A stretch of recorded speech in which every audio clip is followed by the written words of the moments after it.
Alhamdulillahirabbil alamin. Bapak-bapak, ibu-ibu rahimakumullah. Marilah kita lanjutkan kajian kita kitab Wasiatul Mustafa pada pertemuan yang kedua kali ini. Ila hadratil Mustafa Muhammad sallallahu alaihi wasallam. Al-Fatihah.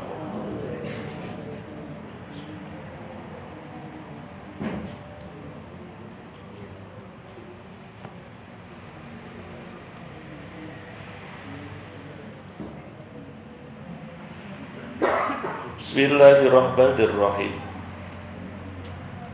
Wa man akalal harama mata qalbuhu. Barang siapa yang memakan makanan yang haram, maka hatinya menjadi mati. Wa khaffatinuhu, dan menjadi ringan agamanya. Wa dha'ufa yaqinuhu, dan menjadi lemah keyakinannya. Wa hajiballahu da'watahu, dan Allah menghalangi dari doa-doanya. Wa qallat ibadatuhu, dan menjadi sedikit ibadahnya. Jadi ini menjadi tanda-tandanya kok kita mungkin ibadah kita kok menjadi ini malas, aras-arasan, melakukan kebaikan kok berat. Berarti perlu kita introspeksi sendiri. Mungkin salah satunya berasal dari makanan yang kita halal, yang kita makan. Mungkin yang kita makan itu mungkin saja disembelih gak pas. Sakit dong, saat ini kan banyak kasus-kasus ayam-ayam ataupun hewan-hewan ini tidak disembelih secara Islami. Oke. Tidak disembelih tapi kurti sudet kan mengkhawatirkan. Itu bisa berpengaruh kepada tubuh awake dhewe niki, tubuh kita niki. Maka perlu hati-hati. Apalagi kalau umpamanya itu memang jelas-jelas dari perkara yang tidak halal. Misalnya dari korupsi dan lain sebagainya. Kalau kita meragukan tentang sesuatu hal, tentang misalnya ini hukumnya bagaimana, kalau bisa yang namanya itu tidak digunakan untuk makan. Makanya ulama-ulama dulu itu memiliki porsi-porsi ini yang digunakan untuk makan, yang istilahnya dia ragukan diletakkan pokoknya bukan untuk yang masuk ke dalam tubuh. Itu termasuk satu ilmu kebijaksanaan. Kok dibahas tentang makan? Karena makan ini juga termasuk dikatakan oleh sebagian ulama yang menyatakan indal akala minaddin. Makan ini termasuk dari agama. Karena apa? Tidak akan mampu orang itu sampai kepada Allah Subhanahu wa ta'ala kecuali dengan ilmu dan amal, pengetahuan dan amal. Lah, ilmu dan amal ini tidak akan diperoleh kalau orang itu dalam keadaan lemah. Leres mboten? Wong lemes ora duwe kekuatan tapi ibadah tapi nulung wong ya ora iso wong dhewe lemah. Nggih. Makane ngoten niku. Lalu Allah pun sudah menegaskan berkaitan dengan menika bahwa orang-orang yang mau istilahnya orang yang berkaitan dengan makanan yang halal ini dalam firman-Nya kulu minat thayyibati wa'malu sholihan. Padha mangan sira kabeh, makanlah kalian dari hal-hal yang thayyib, yang baik secara zahirnya maupun secara batinnya. Dalam artian dia makanan itu halal secara zahirnya, batinnya diperoleh dari hal yang halal juga. Maka dalam tuntunannya itu Islam juga mengatur bab tentang makan ini, bagaimana diperolehnya, bagaimana dikonsumsinya, bagaimana cara memakannya, bagaimana hukumnya ketika nanti ada sunah-sunahnya di dalam halnya, ketika menjamu tamu, ketika mengundang dalam resepsi dan sebagainya, itu termasuk dalam agama. Jadi tidak hanya termasuk hanya dunia atau boten. Ulama mengetika ini kata niku innal akla minaddin. Ulama kata niku kulu minat thayyibati wa'malu sholihan. Ketika dipun Allah Subhanahu wa ta'ala, makanlah kalian dari makanan-makanan yang thayyibat. Nanti ada ketika kita di dalam bab-bab yang jenengan kalau mau membuka itu di dalam kitab itu ada orang-orang yang terhalang dari ibadah itu dari sholat juga itu karena apa? Ini tadi makanannya yang tidak baik, ya, makanannya tidak baik. Dan Nabi Muhammad Shallallahu Alaihi Wasallam pernah beliau bersabda, Indan rojula la tujaru hatta fil lukmati yarfa'uha ila fi wa ila fi imro'atihi. Sesungguhnya seorang lelaki itu diberikan oleh Allah pahala awake dhewe kerja wonten iku sampai diberikan pahala dari satu suapan yang diangkat dari seseorang itu ke mulutnya sendiri. Ini ada pahala nih loh Pak. Satu upo niku wonten pahala nih, ada ganjaran nih. Jadi jangan menyangka akhirnya ketika makan kita berikan makan kepada anak-anak kita itu tidak ada pahalanya. Itu ada pahalanya. Bahkan di sini sampai yang dimakan oleh istrinya. Ya. Apa yang dimakan oleh istri kita niku awake dhewe enek ganjarane. Mulane yo salek pometi suwuni putra niki ya sok-sok aja bedhit-bedhit. Dhewe jaluki dhuwit ngono iki jajan ngono apa cek cah cilik ngono kok wakil kuwi kudu ganjarane padahal itu yang akan menjadi kenangan. Menjadi kenangan anak kecil sampai dewasa nanti itu bapakku itu ora bedhit temen tapi ya ora ngadu temen. Tapi lek tiap kali dimintai gak mau kono jan ibumu sing dikenang ya ibuke mungkin saestu niki psikologis niki kejiwaan. Ternyata Rasulullah pun sampai membahaskan tentang makanan ini sampai ngeten niki betul-betul ya, satu suap makanan yang diberikan kepada dirimu sendiri ini yang seorang laki-laki yang diangkat ke mulutnya ataupun diberikan kepada istrinya itu ada pahalanya. Nah, apa benar sing nanti diberikan kepada tamu, misalnya ada tamu ada hukum-hukumnya nih. Biar tidak berpanjang lebar kita lanjutkan. Jadi kok doa kita tidak dikabulkan oleh Allah? Ya mungkin ada salah satu makanan yang haram yang masih masuk ke dalam tubuh kita. Jadi kita juga introspeksi. Ibadahnya kok malas.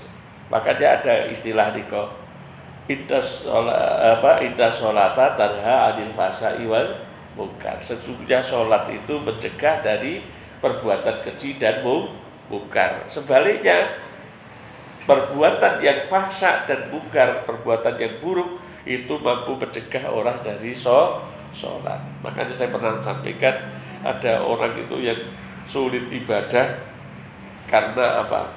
Hanya karena dia melihat sesuatu yang haram, maka dia tidak mampu untuk membaca Al-Quran bertahun-tahun.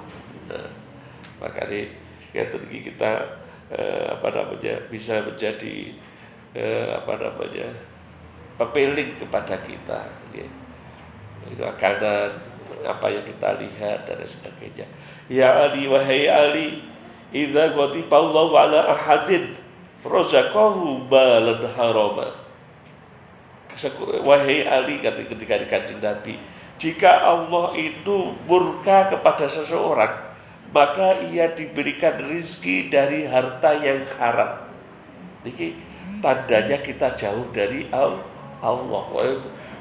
Kata gampang rizki ini, tapi itu adalah yang haram. Itu sebenarnya Allah hanya tidak memberitahukan kepada kita, tidak ditampakkan, diulur-ulur. Sesuai dan tapi akhirat. Bila kalau kita diberikan oleh Allah, meskipun pekerjaannya biasa, tapi di situ halal, itulah tanda-tanda Allah dekat dengan kita. Allah cinta dengan kita. Ini kan mafhum sebaliknya dari itu. Dan berarti kalau Allah cinta kepada seorang, maka Allah berikan padanya rizki yang halal. Ya. Fa'idha stadda ghadabuhu alaihi wa kala bihi syaitanan yubariku lahu fi wa yashabuhu wa yusghiluhu bidunya aniddin. Dan ketika Allah sangat murkanya kepada seseorang, maka Allah memberikan kepada seseorang tersebut seorang setan yang selalu jurumprong menyesatkan kepada seorang tersebut dan yang selalu berbisikkan menemani sehingga dia tersibukkan oleh dunia. Mau diajak wiridan sedikit, mau diajak taklim aja sudah toko kumpulan pas toko wong akeh pas rame terus mulai sewa ora usah wiridan misalnya wis ora usah anu apa jenenge takliman sesuk taklim kan iso istilahnya kapan lagi mumpung rame. Jadi niku dibisikkan oleh was-was di dalam setan itu oleh Allah dikirimkan kepada orang tersebut untuk supaya mengganggu dia sehingga dia meninggalkan agamanya, hanya terpincut kepada dunia.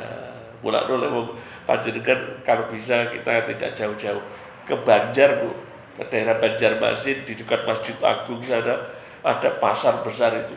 Kalau sudah waktunya adzan, wong padha niku. Apalagi Jumatan niku. Yo dagangane ya tetap biasa terus kaya tirase Mekah Madinah.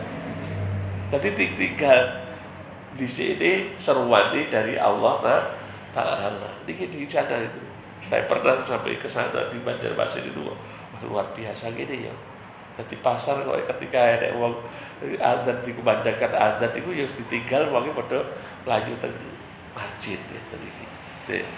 Ini pokok orang yang mementingkan nomor satukan Allah baru nanti kembali setelah sholat. Fa idza qutiyatis sholatu fantasiru fil ardi wabtaghu min fadlillah wadhkurullaha katsiran la'allakum tuflihun. Orang yang diceritakan orang yang dibenci oleh Allah Subhanahu wa taala adalah wa yushilu lahu umura dunyahu. Allah mudahkan perkara dunianya. Karena apa? Jenengan nanti ada di dalam kitab berbagai macam itu disebutkan jarak orang yang fakir dengan orang-orang yang kaya di akhirat itu adalah 500.000 tahun. Pada 1 tahun dia adalah berapa? 1 harinya sana adalah 1000 tahun terberi. Niku jarake wong sing. Makanya Kanjeng Nabi ngendikan aksaru sebanyak paling banyaknya niku aksaru ahlil jannati al-bulhu wa illiyuna liulil albab. Al-kamakol. Bahwasannya penghuni surga yang paling banyak itu besok adalah orang-orang yang bodoh-bodoh, orang-orang yang fakir miskin, orang-orang niku sing orang-orang yang awam-awam, tapi surgane cendek. Nah, tapi sing iliyun itu diberikan pada orang-orang yang wong sing nglakoni ilmune ngamale ya muqarrabun, dekat dengan Allah, itu namanya di ulil albab, yang memiliki hati penglihatan basirah, yang dalam artian yang mengenal Allah Subhanahu wa ta'ala. Bahkan orang-orang yang tadi itu beralasan walah sesuk wae Gusti Allah itu apa? Wa yaqulu Allahu ghafurur rahim. Dewe beralasan lah Gusti Allah iki Maha Pengampun lah. Awake dhewe saiki sing ngene ra apa-apa sesuk tobat. Saiki ra apa-apa sergap ngene sesuk tak ibadahe tak kuatne. Sing ngerti nggih sapa to nggih. Kita tidak tahu to. Tidak tahu bagaimana keadaan yang akan datang nggih. Kita tidak tahu. Makanya niki ya Ali, wahai Ali, ma safaru ahadud daribal harami basiyan illa kana syaitanu qarinu. Tidaklah seseorang menuntut atau mencari yang haram dengan berjalan kecuali setan itu yang akan menjadi temannya. Wala raqiban illa kana ratifahu. Tidaklah ia mencari hal-hal yang haram kecuali dia dengan memakai kendaraan, maka yang akan menemaninya juga adalah setan. Wala jama'a hadud balan haraman illa akalahu syaitan, dan tidaklah orang mengumpulkan terhadap yang namanya harta yang haram kecuali yang memakannya adalah setan. Ini wala nasiyalan, tidaklah lupa sapa ahadun wong suwiji ismallah ta'ala indal jima'i ari kalane hubungan suami istri illa syarakahu syaitan fi waladihi, kecuali Allah akan mensekutukan anaknya nanti di dalam anaknya yang dilahirkan. Jadi kalau umpamanya ada orang berhubungan suami istri kok tidak mengucapkan dengan bismillah, tidak dengan Allahumma jannibna syaitan wa jannibi syaitani ma razaqtana, maka kalau mempunyai putra nantinya ada sifat-sifat setan yang ada mengikuti putra tersebut. Makanya Allah berfirman, wa dzalika qauluhu ta'ala wa syarikhum bil amwali wal aulad wa'idhum. Dan mereka ini setan-setan itu menyekutoni atau istilahnya berserikat dengan orang-orang, dengan orang Adam di dalam pengertian berkaitan dengan harta dan juga terhadap anak-anak. Makanya kita disuruh untuk betul-betul berhati-hati, karena putra atau istri keluarga bisa menjadi fitnah. Maka selalu sertakan asma Allah, selalu zikrullah. Nah, supaya selalu berzikir kepada Allah ini caranya adalah salah satunya dengan apa? Dengan kita memakan makanan yang halal. Lah, apa meneh makanan halal ya apa? Makanan sing didongani iki lho. Niki kan mesti didongani to. Lek bahasane mesti ruqyah. Ruqyah niku kan bacaannya ya ada ayat kursinya, ada Fatihahnya, ada kulhunya, ada falaknya, ada annasnya, ada lillahi ma fis samawati. Jadi sebenarnya kita memakan makanan yang misalnya orang seperti ini adalah makanan yang sudah di situ ada asma-asma Allahnya, sudah diruqyah. Betul, tentunya kita harus tidak ragu lagi. Ini makanan yang halal, sedekah dari hamba Allah. Nggih, Bapak-bapak Ibu rahimakumullah. Jadi ora sah mamam diwehi daharan dari orang-orang yang istilahnya bersedekah di majelis, setelah majelis itu berzikir, berarti makanan itu sudah penuh berkah. Ya Ali, la yakbalullah ta'ala solatan bila wudu'in. Wahai Ali, sesungguhnya Allah tidak menerima sholat seseorang yang tanpa wudu. Lalu bapak-bapak ibu-ibu, lek sholat ampun subuh dengan melakukan tetap wudu. Lek orang wudu, pokoknya pasti tidak mampu, diganti dengan tayamum. Mau apa dereng dongane tayamum, Bu? Bu? Dongane tayamum ngertos mboten? Bismillahirrahmanirrahim.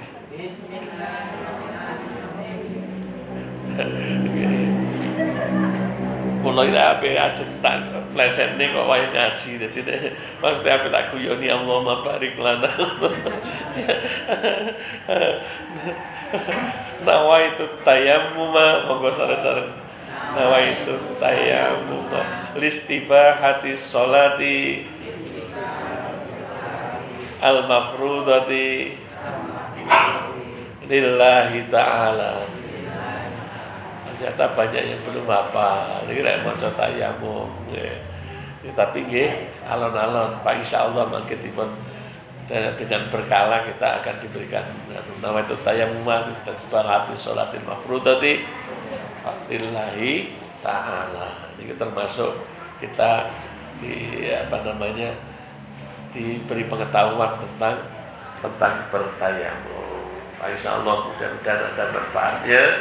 Tadi kajian kita malam hari ini sampai ya Ali la yakbalullah ta'ala sholatan bila wudu'in. Allah tidak menerima sholat tanpa wudu. Wudune sing tenanan, sing api, Pak insyaallah menjadi pintu daripada nanti sholatnya jangan khusyuk. Al-Fatihah.